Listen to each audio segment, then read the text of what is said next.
What does wisdom look like? Maybe this is the picture that pops into your head. Gray hair, long beard, thick spectacles, all the knowledge. And how about an owl for good measure? Many older people do have wise things to say. But if you want to be wise, you don't have to wait till your hair turns gray. Because wisdom can look like you. It's all about finding out what to do and then, of course, doing it. See, wise people are curious and willing to learn, especially the truth about themselves. Wise people are willing to ask for help. Hey, Aunt Jen, this kid said something mean to me. What should I do? Wise people choose to fill their minds with things that are good and true, so they can choose to speak words that are loving and true. Whether you're 5 or 75, you can say, God, your wisdom is all that I'm after. I want to grow stronger. I want to dig deeper. And when you find out what you should do and do it, others can see God at work in you. That's why wisdom is an amazing way to worship God with your life. Because worship is about more than just singing loud. It's all about living loud.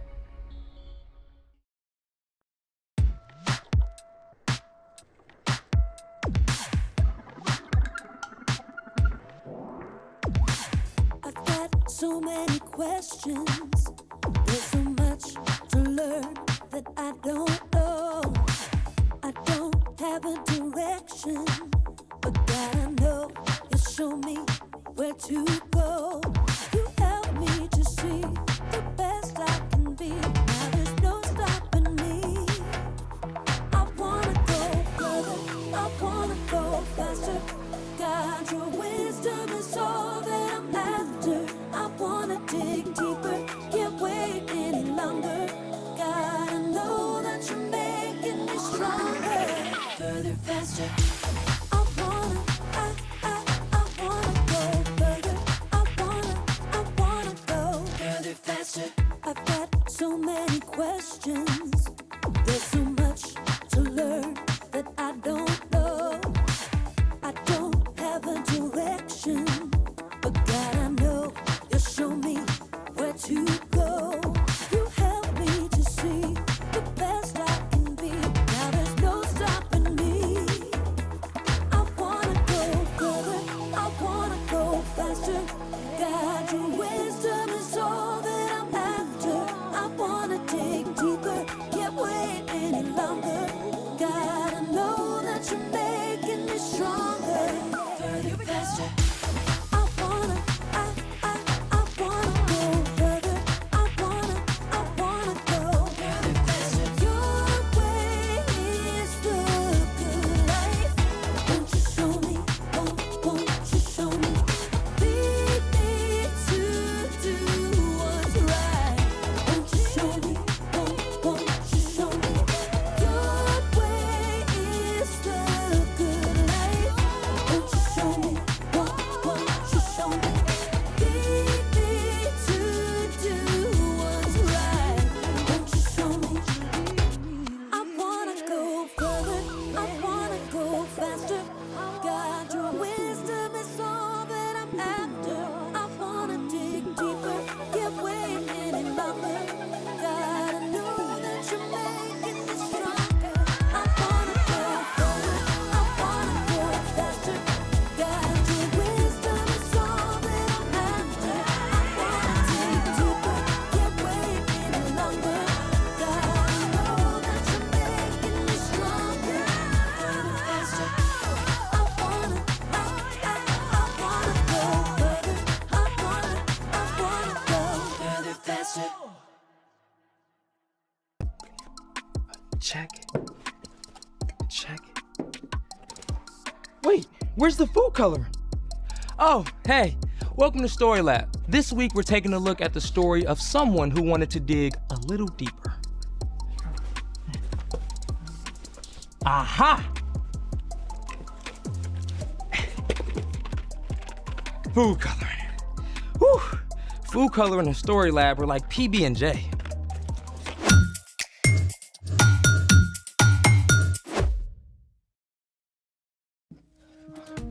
Hey, I'm Carter, and that's it. Okay, then I guess it's my job to let you know that all this month we're talking about ways that we can grow in wisdom, just like Jesus did.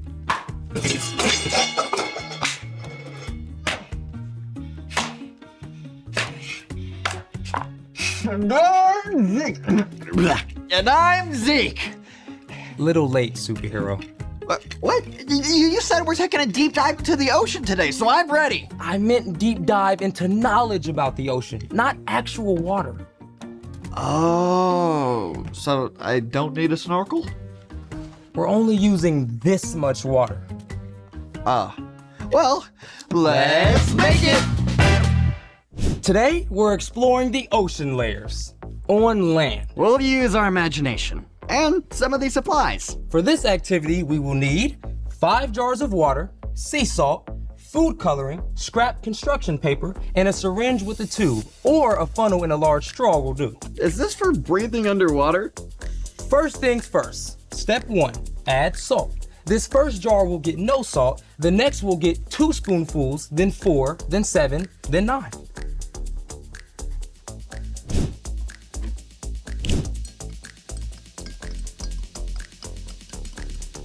And 4. Now we move on to the next.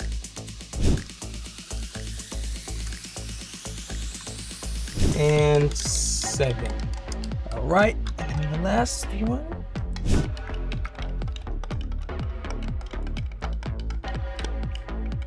And 9. Excuse me, Zeke.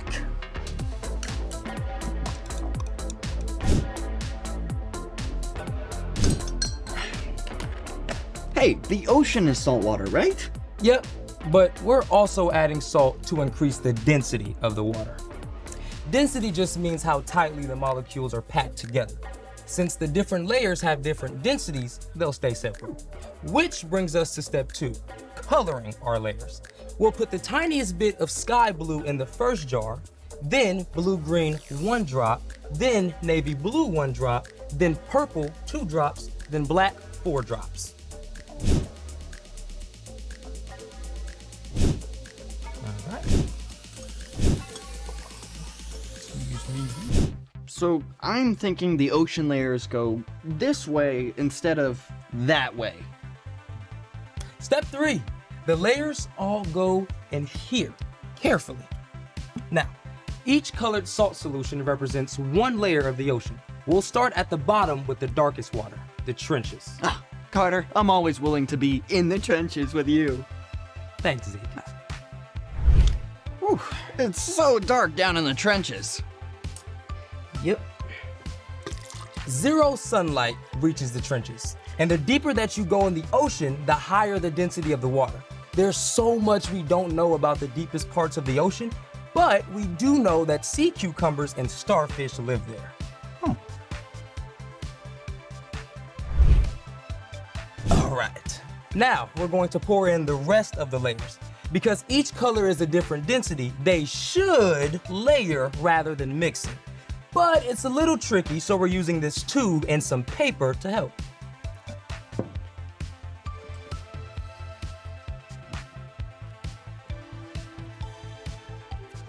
There. All right, next layer, the abyss. I feel like we're doing very delicate sea surgery.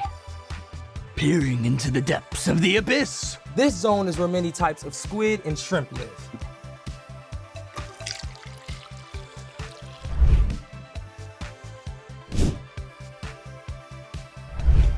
It all kind of looks the same.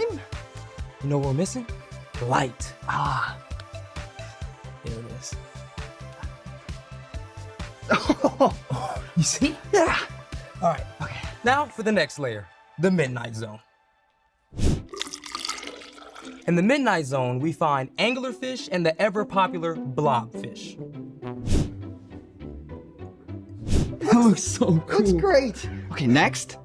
The twilight zone. We get a little more light reaching down here. Here you go.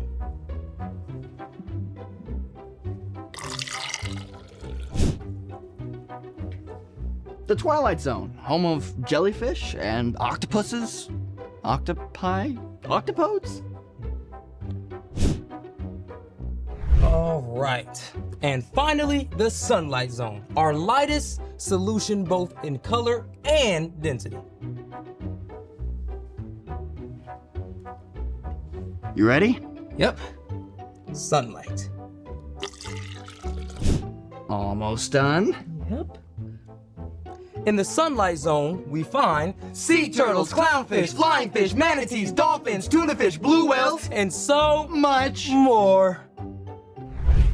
Oh, dude, this is awesome sauce. It's so cool how the layers stay separate. Yeah, the ocean covers almost 3/4 of the Earth's surface, and we only know details of about 1/3 of the ocean's animals. And every year, almost 2,000 ocean animals are discovered. The deeper we go, the more there is to learn. Speaking of, it's time for... The story before the story. Today, we're in the 3rd book of the New Testament, Luke. God made a perfect world, but people turned away from God. From the very beginning, God had a plan to restore us to relationship. Even when the people turned away, over and over again, God remained faithful. At the perfect time, God sent a rescuer in the form of a baby, God's very own son, Jesus.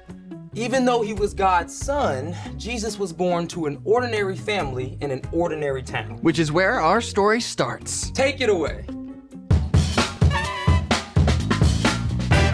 Hey everyone, I'm Brian. Jesus grew up in an everyday family in a small town. His family had traditions just like families today do special things each year to celebrate holidays. Every year, Jesus and his family would travel to Jerusalem to celebrate the Passover. During Passover, the Jewish people remembered how God delivered them from enslavement in Egypt. When Jesus was 12 years old, he journeyed to Jerusalem with his family, as usual. They probably spent the week with family and friends and very likely shared a special Passover meal together. At the end of the week, Jesus' family started the long trip home. But after the first day of travel, they discovered something. Jesus was nowhere to be found. You told him when we were leaving, right? Of course I did.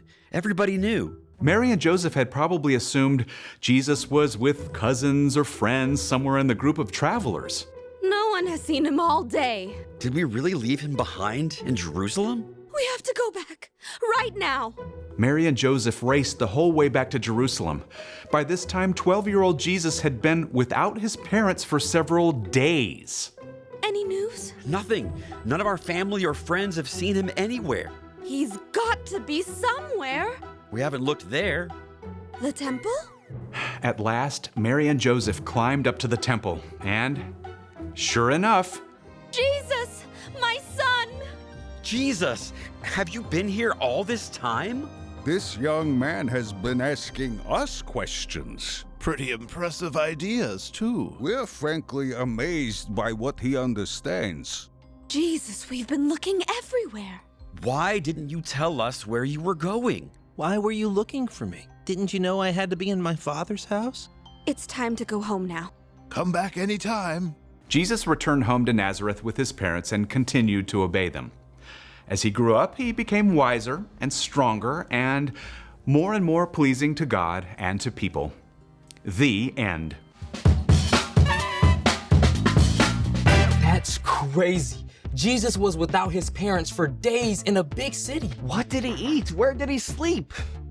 Well, Luke does not record that part of the story. So What's our part in the story?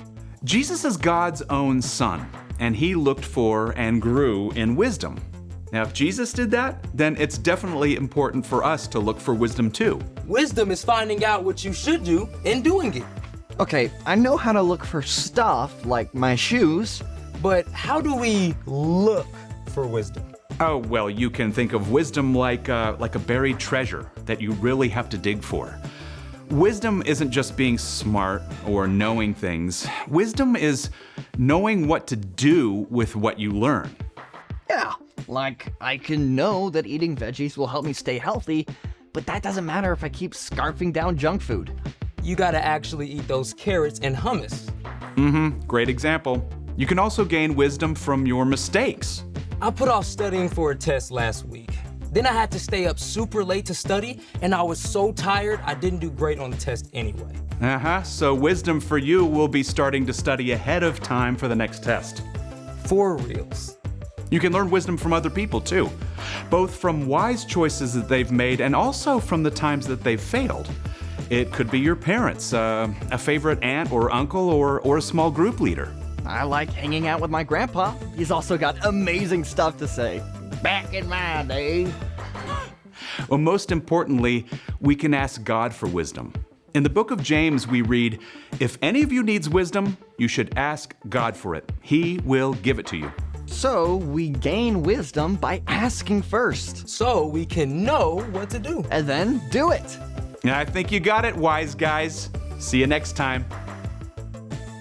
So, here's the thing. Wisdom is worth searching for.